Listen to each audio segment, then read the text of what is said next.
YouTube, and welcome to another reaction video.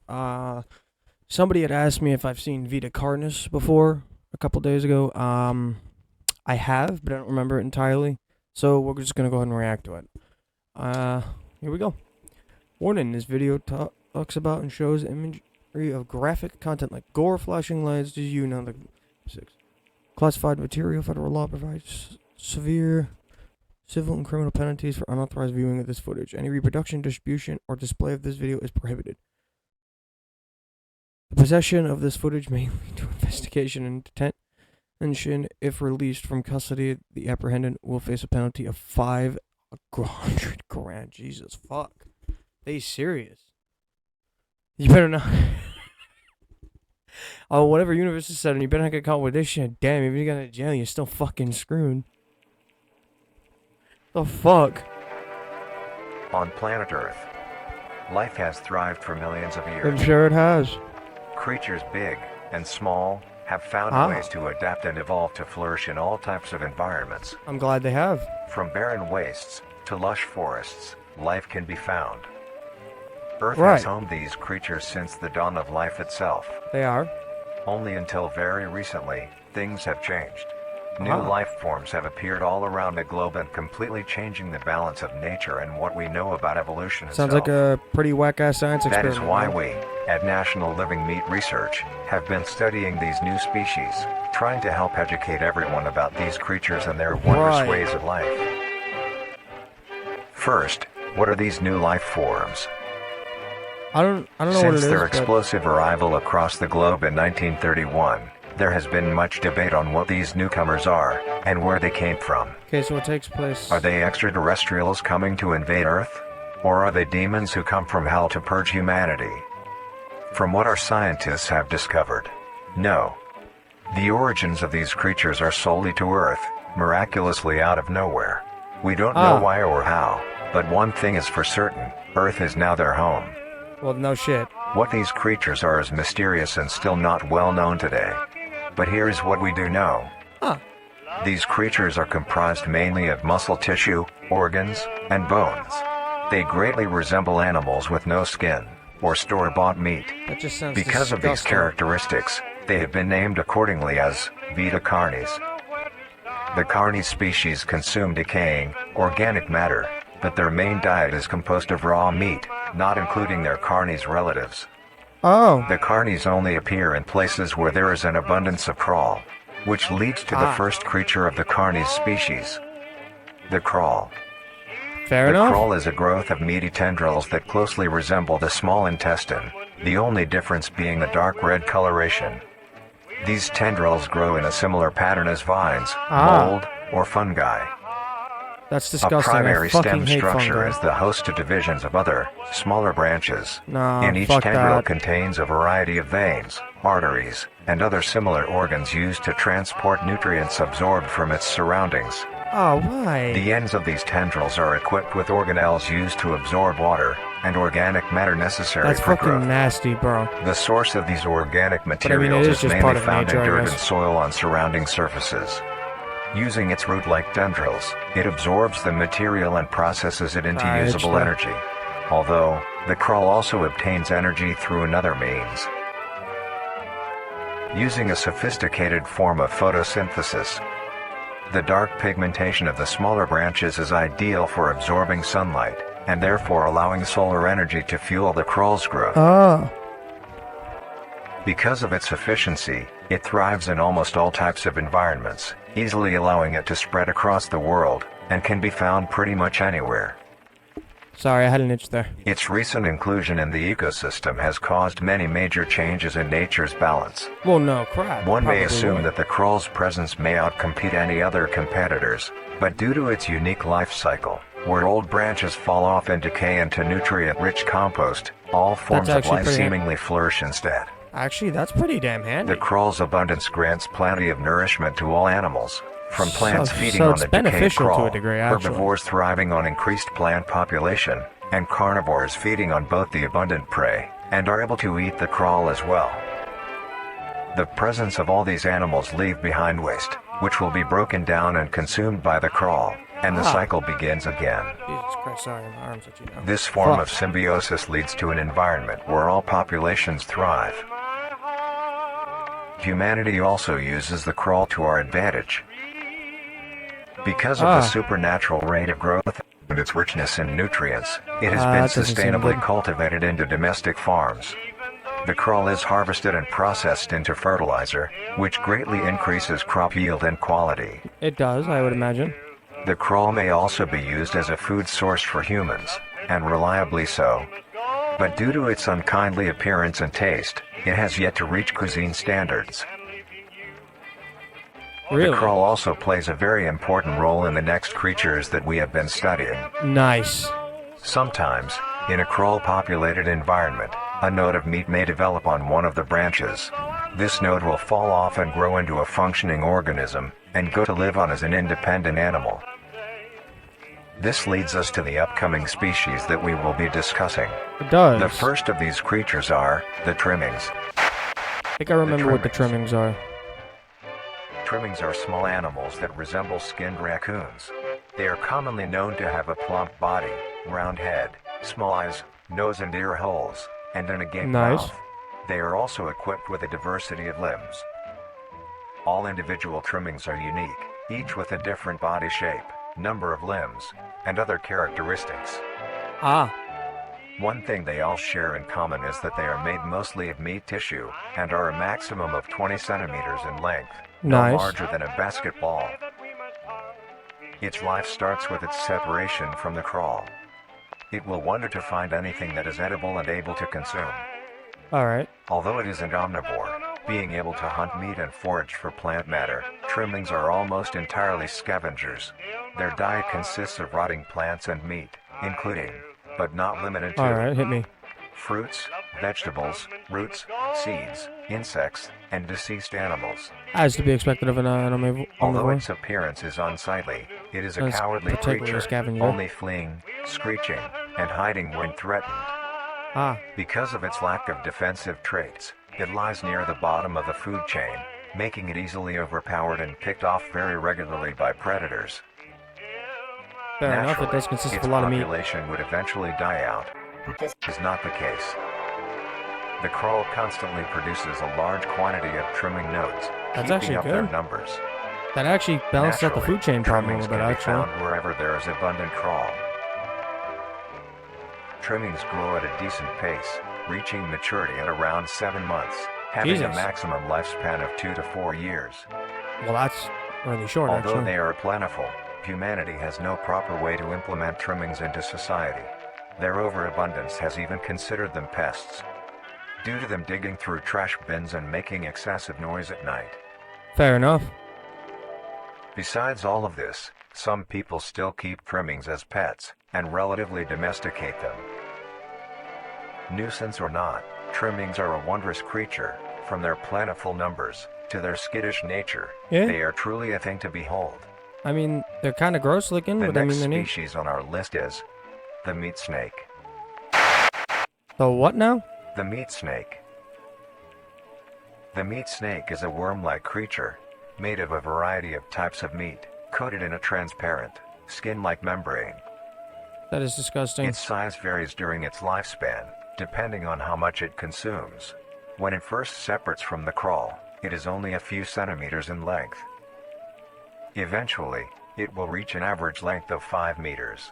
Although, under extreme conditions, like natural disasters, war, or plague, it can greatly surpass this length. Wow. The meat snake's diet consists entirely of dead animals or parts. A meat snake is incapable of consuming a healthy, living organism. Well, that's good The news. meat snake locates its food by using a tongue-like organ covered in sensors to touch and feel its environment. Oh, what the fuck? The sensors catch particles of decaying meat, notifying the meat snake that there is food nearby. I guess that kind of works. This process shares many similarities to regular snakes, hence the meat snake's name. Ew. Once it locates the corpse, the meat snake will open its jaw and swallow the entire body whole. So yeah, it's basically just a snake. Once the entire body is consumed, the meat snake's stomach will release a variety of chemicals. Some will break down soft tissue like skin, and the connection points between muscles. Other again, chemicals as will to be then expected. ferment and preserve the tissue to keep it from breaking down for as long as possible. After that, the remaining flesh and bones will move along the meat snake's tract and slowly be implemented into its own structure, extending the meat snake. Oh, Unsatisfactory parts like skulls, pelvises, hair, and fingernails will be excreted. that's disgusting. Speaking of skulls, the meat snake will take the skull from the consumed organism and use it as its own. Each meat snake has its own skull, each corresponding to what that one has consumed. Nice. During its lifespan, it will swap or replace these skulls if needed. A meat snake's lifespan depends entirely on how much a meat snake consumes. The longest one has lived for was 28 years. The meat snake has no predators and is immune to disease due to its preserving chemicals. The only significant ways a meat snake can die is through starvation, burning, or complete destruction of the meat snake's membrane coating. Well, I mean, burning makes sense. Like pretty much everything in nature is weak to fire. The meat snake is the only member of the Carnis family that is able to reproduce. When a meat snake reaches an excessive size, and is in the conditions to do so, it will commence mitosis, splitting itself in two. Then the now two meat snakes will go on their separate ways and live on as two distinct Doesn't seem organisms. like it's harmful to anything living, though, so Meat that's the snakes benefit. can only be found in moderate temperature climates, not too hot, not too cold. Their population depends entirely on the amount of corpses available. Where there is death, there are meat snakes. That is sad. Humanity will use them to our advantage. Meat snakes are a very efficient and clean way of disposing of any meat products. The preserving fluid within the meat snake's body disinfects the carrion, preventing the spread of disease.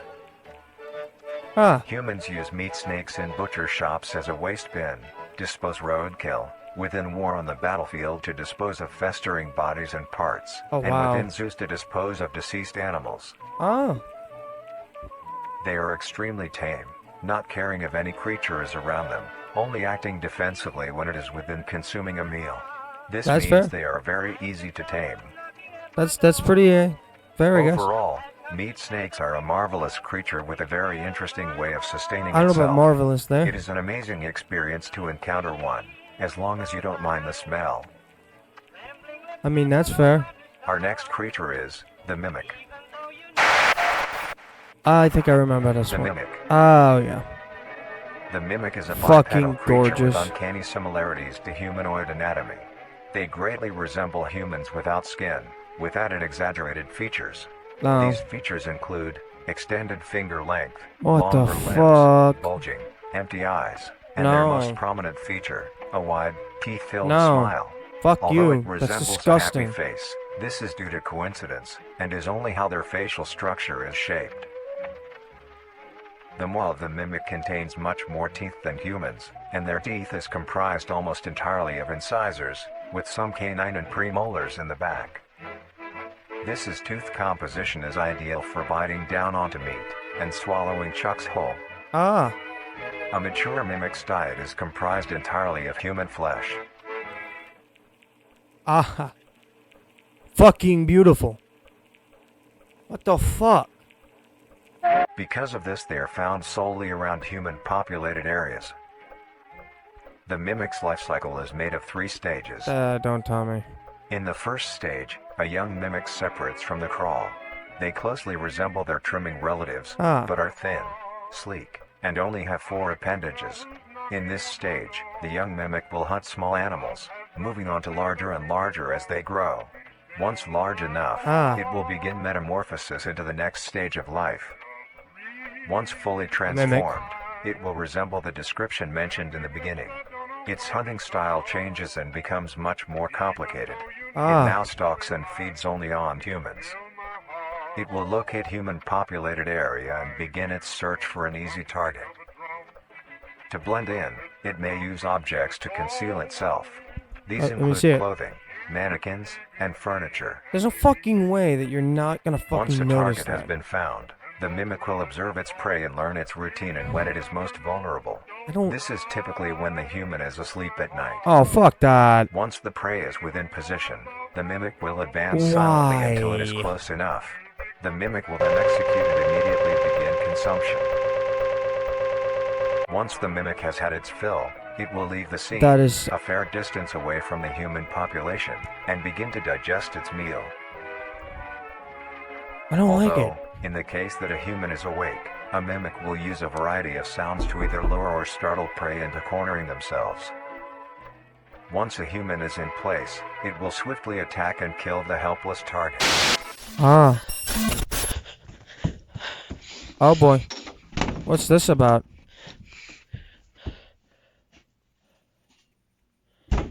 Oh. You better run. No, no, no, no. You gotta get out. Gotta get out, sweetheart. Don't corner yourself. No, you run. Run. No, don't corner yourself.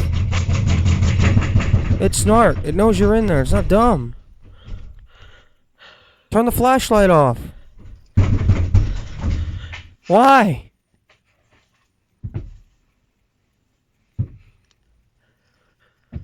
No, turn it off. Turn it off. Oh no, you're dead. See, you shouldn't have hid. You should have just ran. You should have dive bombed out a window if you had to. Not good. Knows you're there. You're dead. You're dead.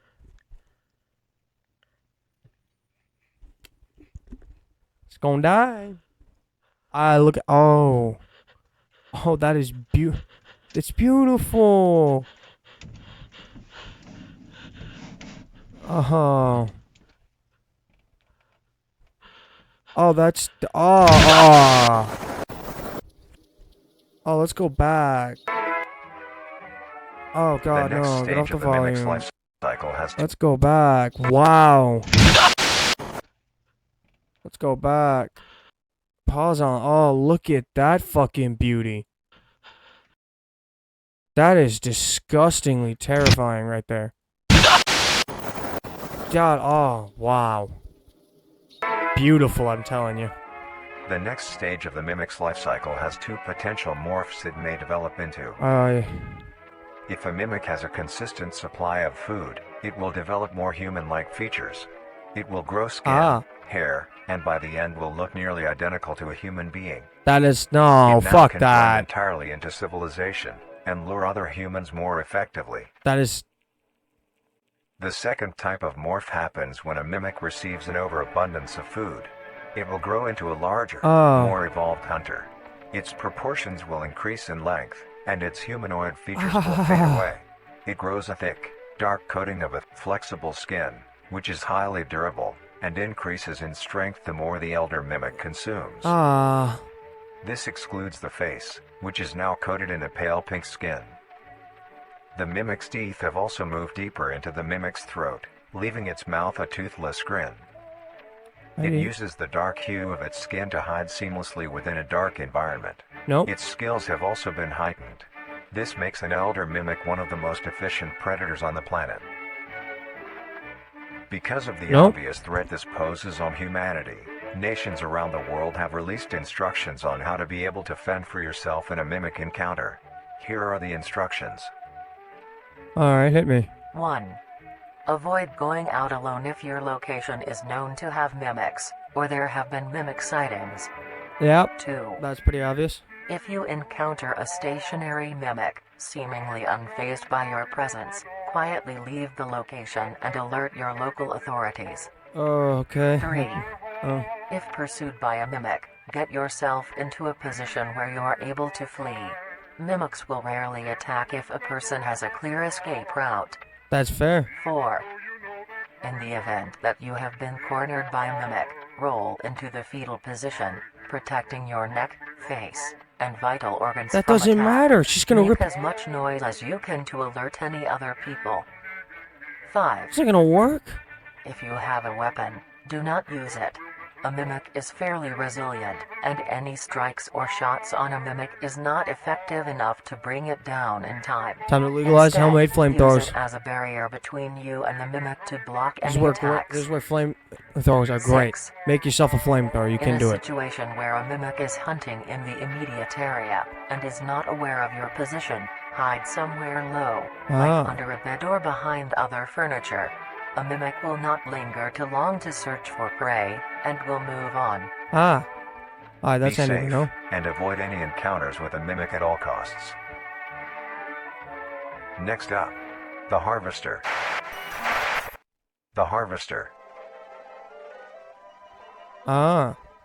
The Harvester is a large, bulbous mass, with a large amount of tendrils spreading from the base. The bulb measures around 3 meters in height and 2 meters in diameter. That is big. The tendrils, on the other hand, can extend up to 150 meters in diameter horizontally. Ahaha! The Harvester is a specialized form Fucking of crawl that why? grows in a unique and deadly way. A harvester is created when a node, that will grow into a harvester, instead of separating, continues to grow. Eventually, it will grow tendrils of its own. It uses the energy provided by its mother branch and expands its reach further. Its tendrils, hidden just below the surface of the ground. The harvester is equipped with 2 types of specialized tendrils. The first type is bulky and flat. They lie the closest to the surface. These branches are lined on each length of the tendril with spines, extending in the shape of a bear trap. On each side of the branch, those particular spines have a vein that feed into them, that pump 2 types of venom. On one side, the spines can inject a neurotoxin, which will attack the nervous system of whomever it is injected into, causing sudden paralysis. The other side can inject an anticoagulant, which when injected, prevents blood cells from clotting. Whenever a large animal moves across the area armed with these tendrils, the branches will clamp onto the animal and thrash violently. Once the prey has been injected with both venoms, the tendrils will rest and the prey will immediately collapse. The animal will be unable to move due to the paralysis, and the wounds caused by the thrashing spines will not stop bleeding. All the prey can do is lie patiently, until succumbing to blood loss. Once the prey has bled out, the second type of tendrils come in. They lie below the spine equipped once. These branches are thick, but very sturdy. They share similar anatomy to the small branches of the crawl, equipped with organelle that absorbs nutrients. These tendrils sense the blood, and move their way to the surface and begin to absorb the vital fluid. Once the blood has been consumed, the tendrils will wrap around the body and begin to shuffle downwards. This would be a fucking loosens the terrible soil way and to go. slowly pull the body underground. Once secure, the tendrils will continue to feed until there is nothing but scraps. The nourishment absorbed by the tendrils will be sucked back into the main bulb of the harvester. That's disgusting. This bulb houses all the vital organs and the venom glands that pump into the spines. The nutrients are then converted into usable energy. The remains underground decompose, providing a rich soil, causing very prominent plant growth, which then attracts more animals. A strange behavior the harvester displays is its choice of diet.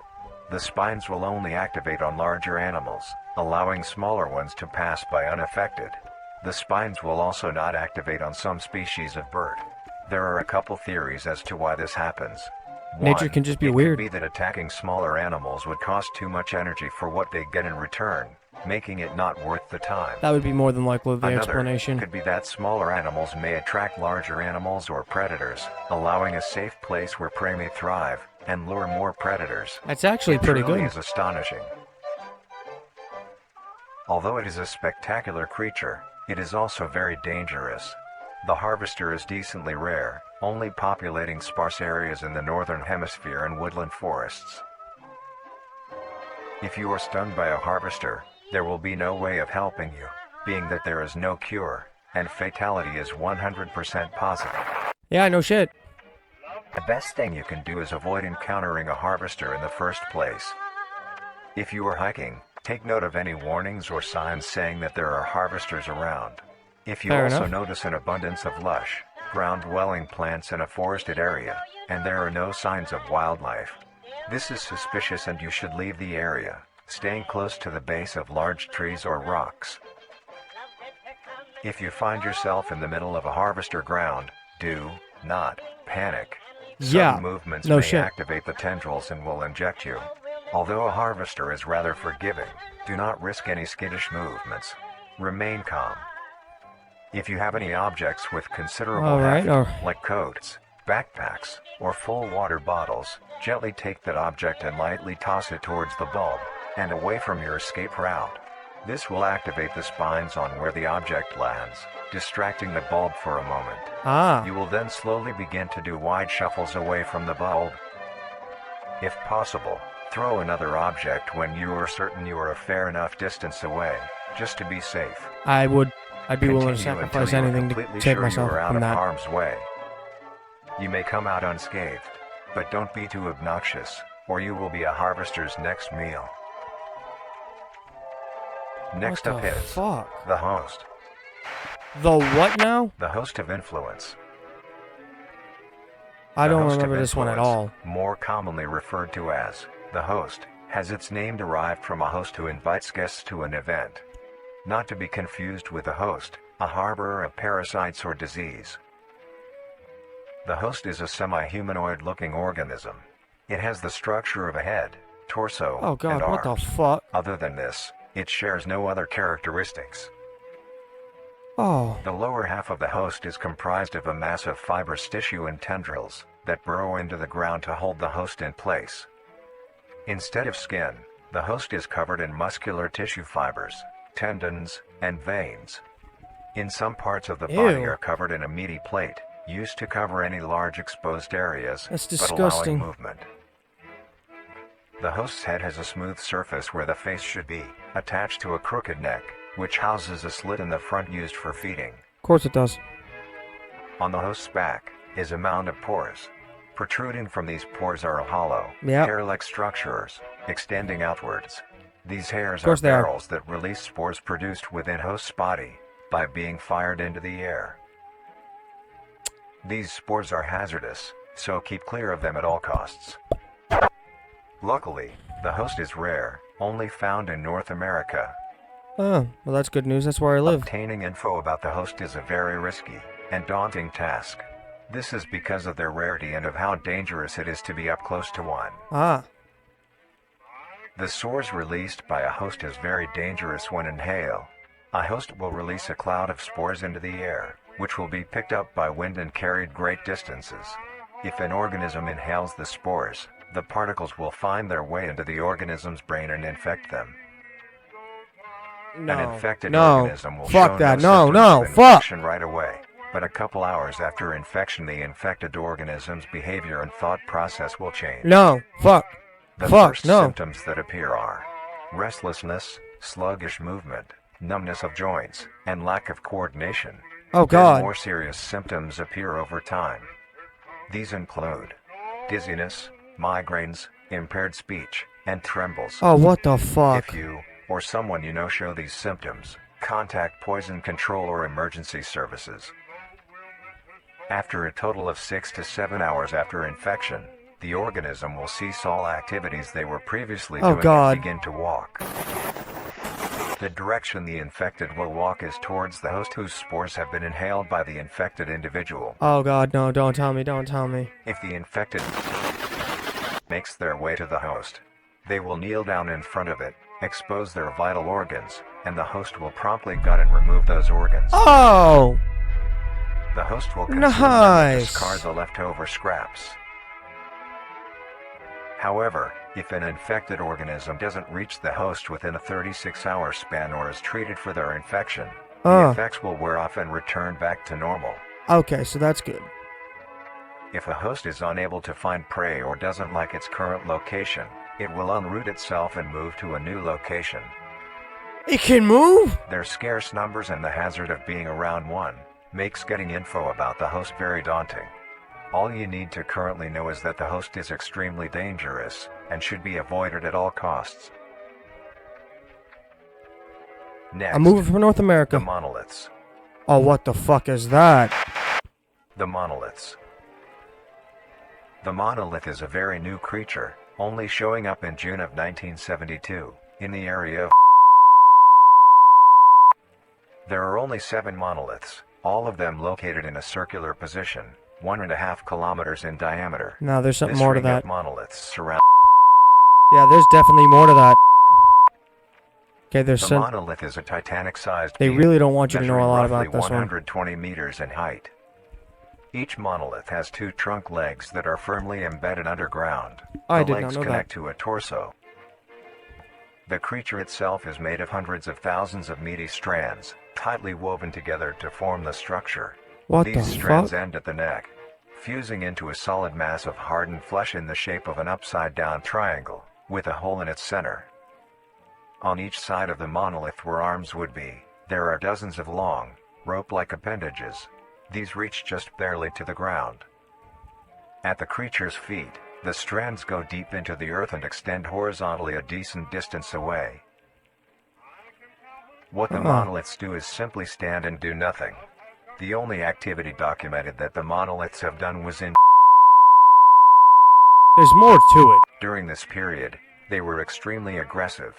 When the group of Okay, like, were making their way to the city, the monolith that they had passes roared a deep bellow and swung its appendages at the team, completely wiping them out. oh my. When military vehicles were dispatched, once they got close enough top the monolith, it roared another call, this time releasing an EMP blast, completely knocking the vehicles out in the vicinity.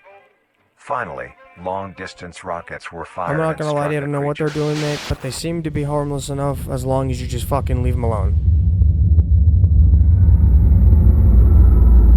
But there's definitely something more to them than just standing in a semicircle like that and only 7 of them. There's definitely more to it. I'm telling you that fucking much, okay? Like, there's definitely more to it. Although damaged, it regenerated at great speed, and resumed its stance What unscathed. the fuck? Eventually, the area has been fenced off and is now restricted to all. Ever since, the monoliths stand silently, now only a grand spectacle of awe and mystery, only adding more questions to these meat beings. No shit. And finally, the last creature on this list is...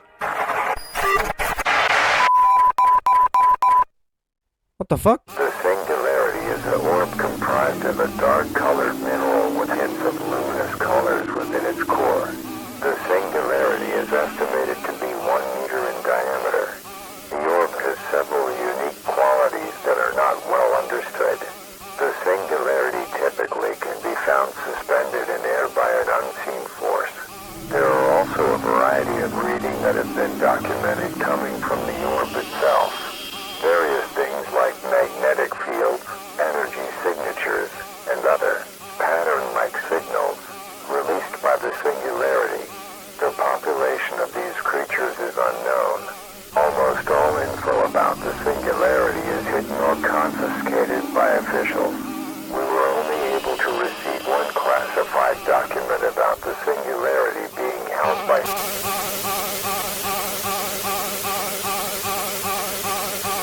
That's not good. marvelous and majestic world that exists today. It's as extraordinary to have marvelous and majestic world that exists today. It's as extraordinary to have such strange and mysterious beings appear all around us. Thank you for joining us on this journey of exploration and discovery of the lives of these living meat creatures. Alright, so my thoughts on that. That was very interesting. A little unnerving, but more interesting than anything to me. Except the mimics. The mimics can fuck right on the hosts. Some of them were very fucking creepy. The hosts and the mimics were no. Fuck no. No. Why? God, fuck, why? The host particularly, I don't like the host. I don't like the host one fucking bit, and it shouldn't fucking exist. But, hey, that's my thoughts on it. It was really interesting. I'll give that, and they did a very good job with it. I actually thought it was very fun to watch. So, but hey, if you like the video, maybe subscribe, maybe don't have to. But either way, have a good day.